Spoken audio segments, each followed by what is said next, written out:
இந்து கடவுளை முன்பு ஃப்ரீயாக திட்டிட்டு போன மாதிரி இப்போ திட்ட முடியல.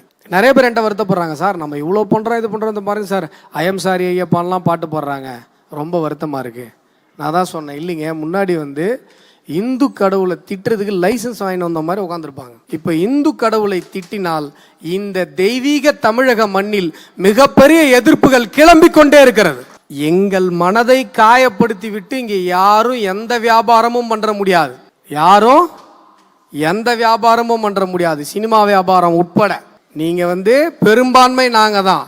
எங்களை காயப்படுத்திட்டு எங்களை கொச்சப்படுத்திட்டு எங்களை புனைவு கதைகளை எங்கள் மீது திரிவு கதைகளை பேசிட்டு இனிமேல் யாரும் இங்கே பண்ண முடியாது.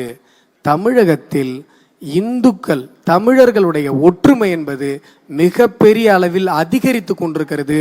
இதுதான் இன்றைக்கு நமக்கு இருக்கிற பாசிட்டிவ் செய்தி. உண்மை, முன்பு இருந்த மாதிரி இல்லை. நீங்கள் எல்கேஜி பாப்பா மாதிரி ஏதாவது ப்ரீகேஜியில் படிச்சுட்டு எங்ககிட்ட பாடம் எடுக்காதீங்கன்னு சொல்கிறோம். இப்போ கார்ல் மார்க்ஸ் மதம் ஒரு ஓபியம்னு சொன்னார். அவர் எந்த மதத்தை பார்த்து சொன்னார்? எந்த மதத்தை பார்த்து சொன்னார்? அவர் வாழ்ந்த ஊரில் இந்து தர்மம் இருந்ததா? அவர் இந்தியாவில் பிறந்திருந்தா மதம் என்கிற ஒரு கான்செப்டே இங்கே இல்லையே. இங்கே தர்மம் என்கிற ஒரு கான்செப்ட் தான் இருக்கு. இங்கே மதம் என்கிற ஒரு தத்துவம் இங்கே இல்லை. அப்போ இங்கே நீங்க பிறந்திருந்தால் இங்கே அந்த தத்துவத்தை நீங்கள் பேசியிருக்க வேண்டிய அவசியமே இல்லை. நீங்க அதை எடுத்துட்டு எங்களுக்கு பாடம் நடத்துறீங்க.